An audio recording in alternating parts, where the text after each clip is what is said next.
সবাইকে মর্নিং। ঘড়ির কাঁটায় বাজে এখন 4:30। বেরোচ্ছি ঘর থেকে। কোথায় যাচ্ছি এটা তো নিশ্চয়ই আপনারা জেনে গেছেন। আসছি তাহলে। ফুলটা নি না, আসছি তাহলে। কোথায় গেল আরেকটা?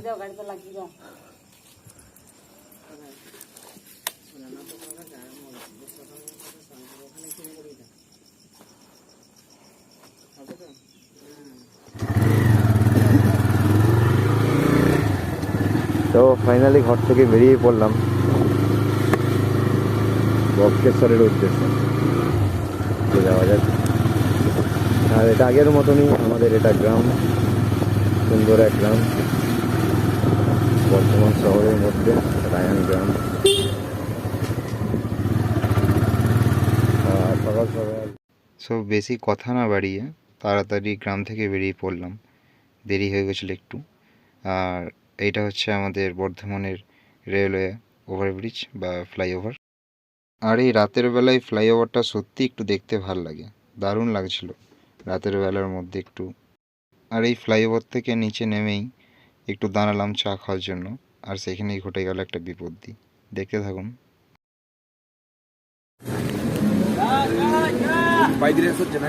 হ্যাঁ, না রেস না, আমরা ঘুরতে বেরিয়েছি। যাও, আমি যাই, ভয়টা খাচ্ছিলাম।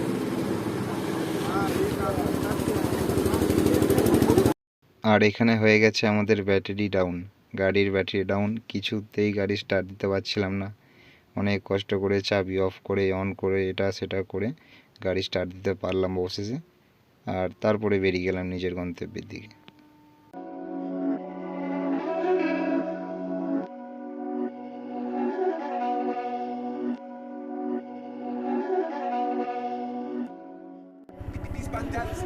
ইয়েস, এরপরে আমরা ন্যাশনাল হাইওয়ে উঠবো, দিল্লি কলকাতা হাইওয়ে। এবং হাইওয়ে ধরে সোজা বেরিয়ে যাব দুর্গাপুরের দিকে। দার্জিলিং মোড় জায়গাটার নাম, যেখান থেকে আমরা ভাঙবো।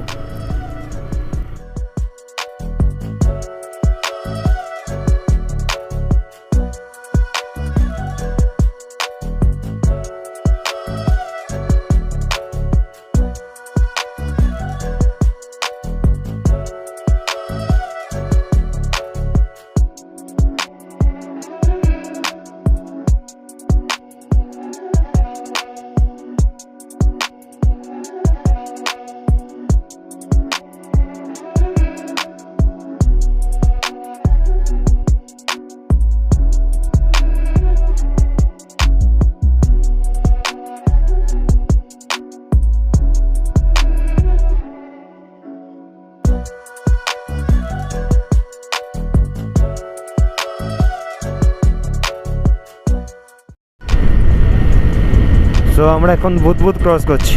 বুধবুধ, এটা হচ্ছে বুধবুধ। বুধবুধে মিলিটারি ক্যাম্প আছে এই পাশেই। বাস বাস, ভোরের আলো ফুটে গেছে।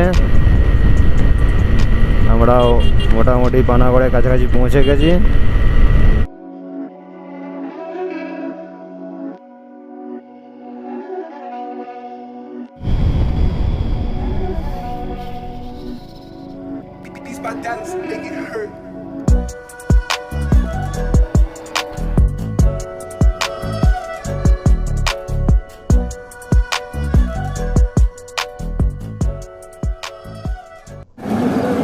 আর আমরা এখন এখানে দাঁড়ালাম চা খেতে একটুখানি। ভোরবেলা একটু চা না খেলে হয়। এই হচ্ছে আমাদের পানাগড় হাইওয়ে। আর এই হচ্ছে আমাদের আসামি। বন্ধুরা তো আজকে যাচ্ছি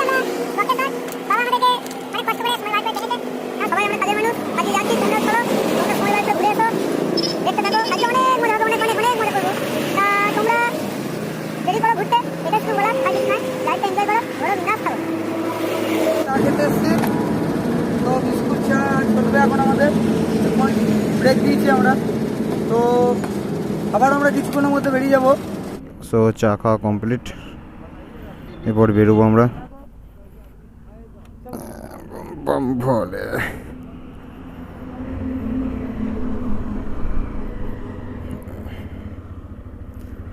দাদা আসছে।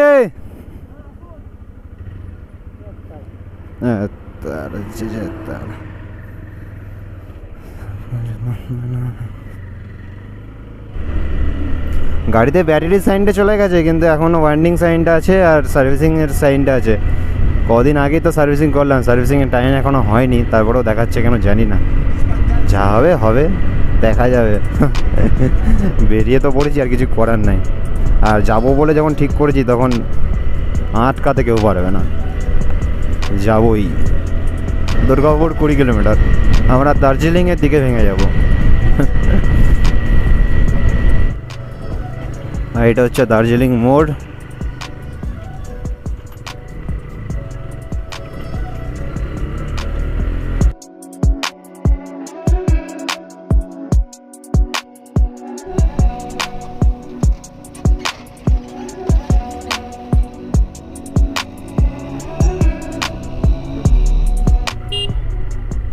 আর এইদিকে এত বড় বড় হাম, এই রাস্তাটা চিন্তা করতে হবে। মোড়গ্রাম 149 কিলোমিটার, মোড়গ্রাম 149 কিলোমিটার, ইলাম বাজার 22 কিলোমিটার। সো আমরা এখন 22 কিলোমিটার ইলাম বাজার থেকে বাঁ দিকে ভাঙবো। আর রাস্তা ভালো, এদিকে রাস্তা খুবই ভালো, তাই কোনো চিন্তার কারণ নেই রাস্তা নিয়ে। অনেকটা স্মুথ জার্নি করা হবে।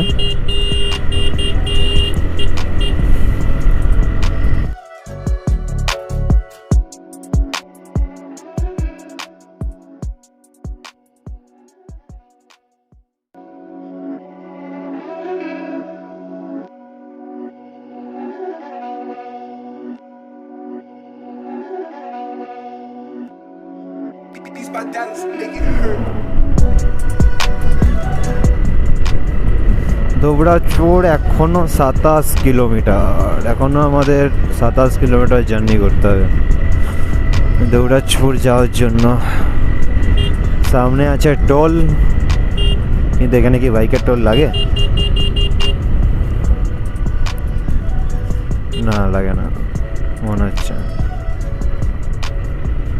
বাইকের টোল লাগবে না।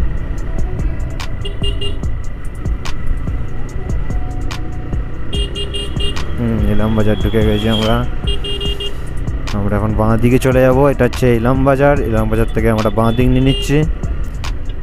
বাঁ দিকে পড়বে দুবরাজপুর।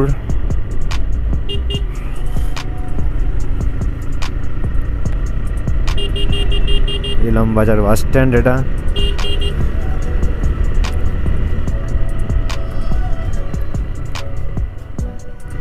ইলাম বাজার বাস স্ট্যান্ড এটা, কিন্তু বাস কই, কিছুই তো নাই।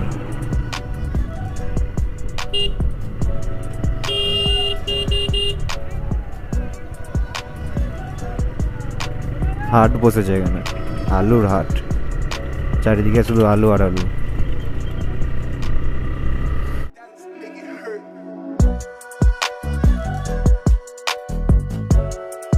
আপনারা দেখেছেন লরিটা কেমন লোড করেছে গাড়িটাকে? অনেকটা ওভারলোড আছে মনে হচ্ছে, নাহলে তো এমনি হবে না।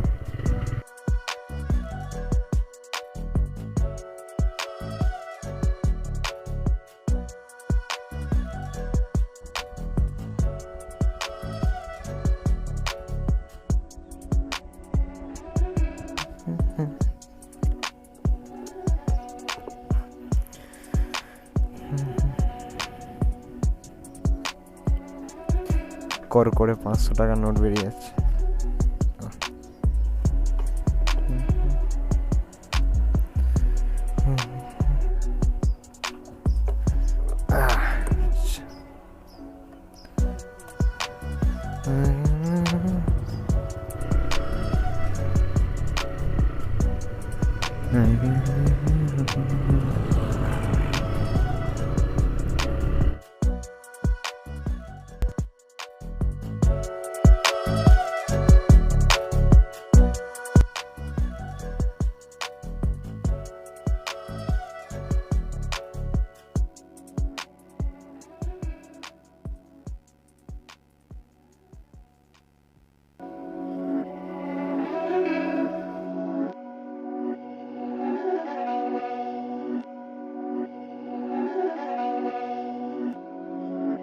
my dance, make it hurt.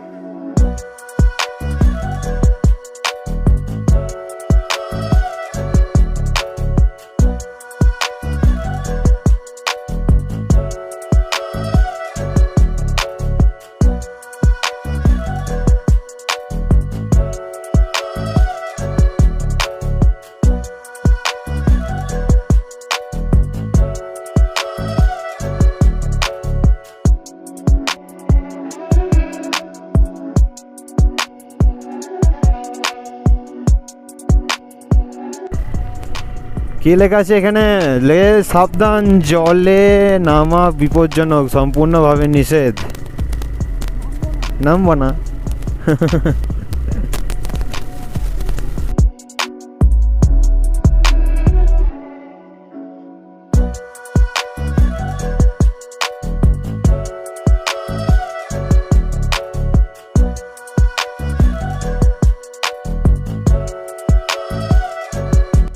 এখন আমরা দাঁড়িয়েছি বক্রেশ্বর ড্যামের ওপরে। মর্নিংটা এতটা সুন্দর হবে, সম্পূর্ণভাবে নিষেধ ছিল। হ্যাঁ অবশ্যই।